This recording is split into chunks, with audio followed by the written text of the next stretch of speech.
friends. Shabbat Shalom and greetings to you all. Now, we're about a week away from the other half of the fifth commandment. Honor your father and your mother. Now, did you ever notice we actually honor them in the reverse order in which they're listed? Not that it means anything. We honored mother a few weeks ago. And now we're on the cusp of honoring father. And remember, parents, for the Rabbi sages, this is the only commandment that was conditional. It was conditional upon the parents being worthy of honor. But, of course, it also meant to honor the roots of where you come from. And we all come from somewhere. And speaking of events and coming from somewhere, let's all wish a wonderful welcome to little Lila Shea. Beautiful bundle of joy and love, the reflection of the magic of her parents and grandparents. And we go from one extreme to the other, as life can do, as this week, Rabbi will celebrate his 92nd birthday. Now, isn't that a milestone? Better have a fire extinguisher handy for that cake. And here's someone who has absolutely no intention of going anywhere. And that's great, and it goes to show you that you decide what's going on in your life. Plenty of time to reflect. We should all be in such control of our lives as he is.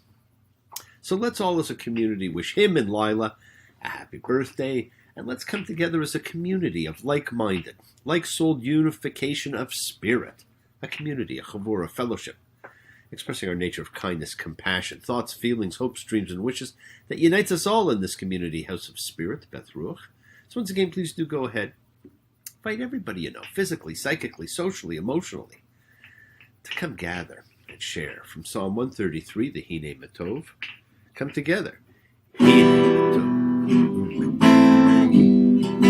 Shevet Achim Kam Yachad. Hine Matov. Shevet Achim Kam Yachad. How good, how pleasant it is for brothers and sisters together. Community. Community. Community. Together. Now, of course, in the traditional, it's not. It's just about for brothers and men coming together. But I think it's more important to say brothers and sisters because it's a song about everybody coming together. Friends. So as a community, let's all spread love, goodwill, fellowship to the world. Remember, this is you're sending out some of the goodwill we all generate. We all do generate it. So send it out to the universe and let it do some good. Now, as we send out goodwill and love, let's take a moment to also invoke some healing and renewal for everyone, everywhere. For everybody you know, and for the souls and spirits of everybody you ever did know and think of. So think of whoever that needs healing and renewal and love or just goodwill. Focus on them. Call their names. It's not just for people. It's for our pets. It's for the earth. It's the healing of the world. The tikkun olam, that's part of our spiritual genetic makeup. For Deborah, for Kim, for Matthew, Bobby, for Ben, for Trouble Jesse, for Scotty who doesn't know, and for Rosemary, and of course, renewal for all of you. Because you need renewal too. Friends, it is the kindness, healing wishes, goodwill, and love that we all send out. It circles the world finding those in need. So thank you, each of you, for all you do, for all you care. Because the world is a world of spirit. And spirit, my friends, never dies.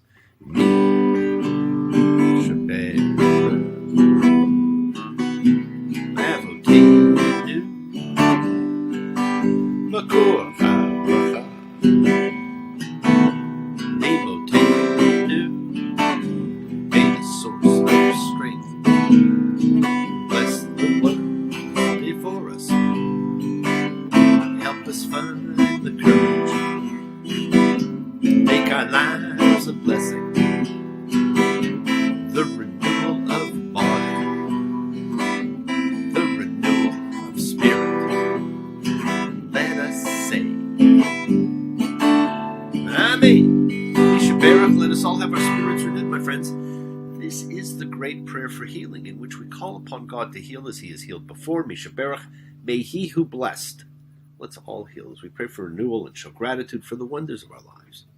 Now this week we really do get to say goodbye to the book of the priests, Leviticus, as we read bechukotai, by my laws. Now, The I at the end of a word is a suffix meaning my, and it adds emphasis. And we've seen it and used it many times. Sarah became Sarai, princess, to my princess. Adon, Lord, to what we often mistake for the name of God, but which is really just an address. Adonai, my Lord, and with emphasis, my great Lord. So bechukotai is God's emphasis that these are his laws, the true words of God. By my laws, by his truth, I can be upright. By his strength, I do endure. By his power, I've been lifted. In his love, I am secure. He bought me with a price, freed me from a pit full of emptiness and wrath and the fire that burns in it. I've been saved by the blood of the Lamb. Now that song captures the essence of everything. It's got, Joseph being taken out of the pit. It's got the redemption at Passover. And yes, friends, it's by his laws, by his truth. And that's what we're going to hear about today. So we're about to read a quick list of blessings and curses predicated on whether the people will follow these laws. Now, the list comes at the conclusion and is arguably the culmination of the book. It indicates that all of the laws has implications. And it says plainly enough that people's fate will depend on whether they follow these laws or not. Now, the unsaid piece is all the laws. It's all or nothing, and it is all the people. You have to read the fine point. Now, the blessings, they're standard blessings, fantastic blessings for, an agrarian society. Includes rain, produce, satiety, security, peace, victory, population, divine presence, divine relationship. The curses, well, they're standard too. They have illness, defeat, wild animals, pestilence, famine, divine rejection, destruction, dispersion, and exile. All right, now, these blessings and curses provide for the eventuality of a variety of essential matters in the realms of nature, human relations, especially political relations, and divine human relationships, which pretty well covers everything. All future stories of the fortunes of the people of Israel in each of these realms are to be understood according to this text as being the result of whether you will go by my laws, and if you will observe my commandments, and you will do them. Leviticus 26:3. If you go by my laws and keep my commandments and do them, I shall give you rains in their season, and the land will give its yield, and the tree of the field will give its fruit. Now again, like I said, what agrarian society doesn't want rain? It makes the crops grow. God is setting up the two-sided exposure to blessings and curses. We've seen them before and we'll see them again. It was laid out for all the people. We saw them with Jacob and we'll see them with Moses. Now, in this book of ritual, all presented as law, some see this as simply laying out the terms of the contract. Some people, however, view this promise as unconditional love. If, then.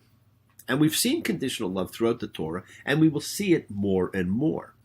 Every life you read about had it. And now it's a factor between God and Israel. And we've all experienced it in our own lives. And I bet you do not like it. It's one of the reasons we love our pets. This is where we learn unconditional. At least we tell ourselves our pets give us unconditional love. They're probably saying, if you give me food and fun, I will pretend to give you unconditional love.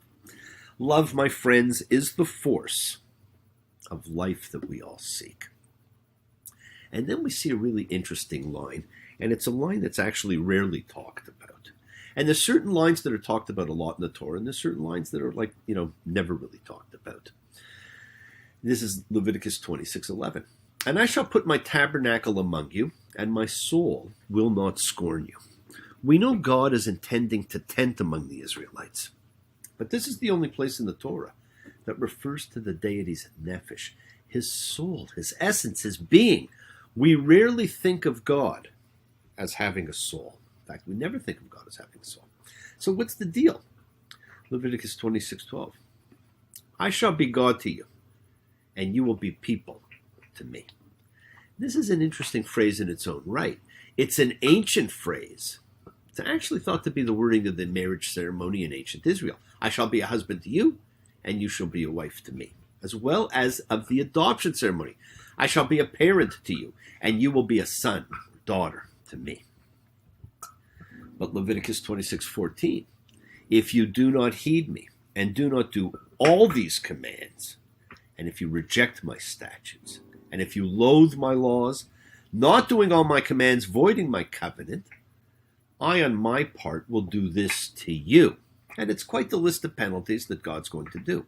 Panic, illness, starvation, overrun by enemies, pestilence. And you shall eat the flesh of your sons, and the flesh of your daughters you shall eat. And you I will scatter among the nations. Exile. Something we have been experiencing for thousands of years. Among the worst of the curses was this curse of exile. And with it comes yearning. And it's all about all or nothing in this section.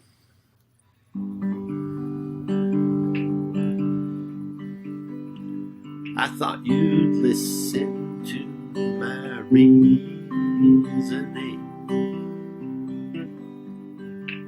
but now I see you don't hear a thing.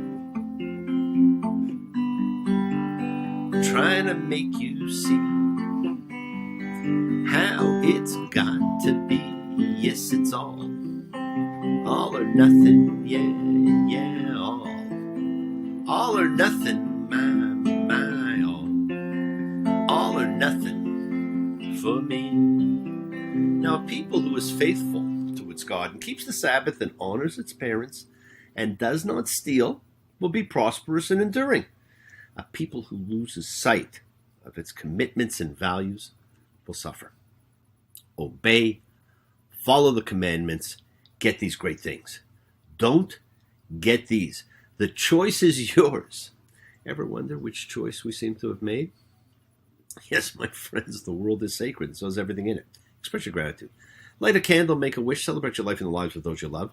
Share your feelings with them. Live free, be free, honor your freedom. Be well, be happy, and be blessed. Share and honor the light and all who live in the light and continue to shine. Continue to send everybody you know goodwill and love. Pray for peace and freedom for everyone. And end the terror and hatred. Remember, friends, we are a community. We learn together, we celebrate each other, we love each other. We share this ride together, men and women equally. So let's send out love, not fear. Send out peace, harmony, goodwill, and healing to all who need it. And please do, learn to forgive and learn to love, including yourself, maybe especially yourself. Open your hearts, honor the relationships of your life. Tell those you love that you love them. Take advantage of the time that you have. Enjoy the journey, my friends. We take the twists and turns and the patterns that weave through the fabric of our lives in our effort to grow, to learn, to be, to love. So please do love. Now bless you all. Have a fantastic week, a week of love and light, a week of peace, a week of miracles. Examine your intentions. Use them to imprint your will on the universe, because we do set in motion all that happens in our lives. Our intention, our kavana, our cause, our effect, everything is linked. As I've said, you always have time to forgive and to be forgiven. You have the knowledge of what's good and bad, so acknowledge what you've done wrong to yourself, to God, and to any person you've wronged. Ask forgiveness, but do so with sincerity, with accountability and vulnerability.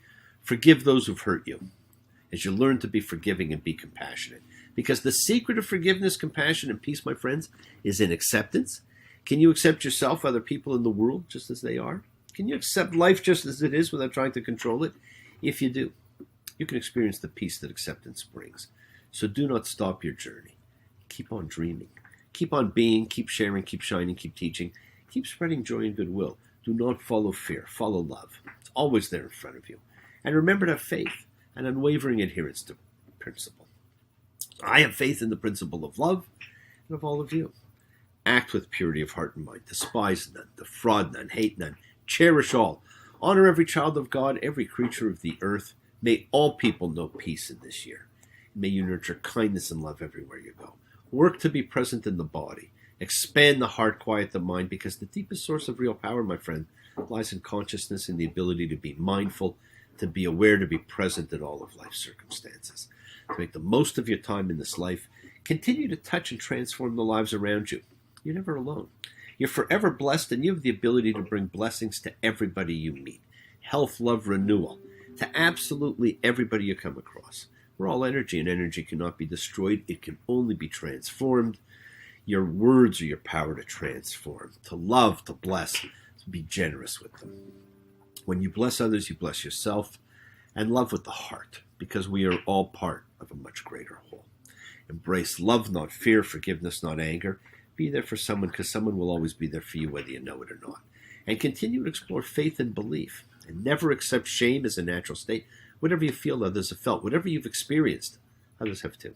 We share together, we learn together, and we help each other. We are each of us trying to find love and acceptance and support. We all have or could have that special someone in our lives. So find them. Tell them what they mean. Remember, you're never alone on your journey to your promised land. Watch your words. They hurt you, they heal you, they imprison you, and they free you. Think about the people you need to forgive and those you need to ask forgiveness of. Forgiveness, my friends, comes from acceptance, and that brings peace. And peace can last forever, so enjoy the week. Continue to imprint your will upon the universe, and remember, we've lived our lives with conditional love, and what we want, what our souls search for, and what we need to give and to get is unconditional love. Don't go changing to try and please me. You never let me down before. Don't imagine you're too familiar, and I don't see you anymore. I said I love you, and that's forever. And this I promise from the heart. I could not love you any better. I love you just the way you are. Now love everybody just the way they are, my friends. That is acceptance, and that brings you peace and happiness. Welcome, Lila. Call me, and I will fill you in. Shabbat shalom, and blessings to you all. Have a great week, everybody. Take care.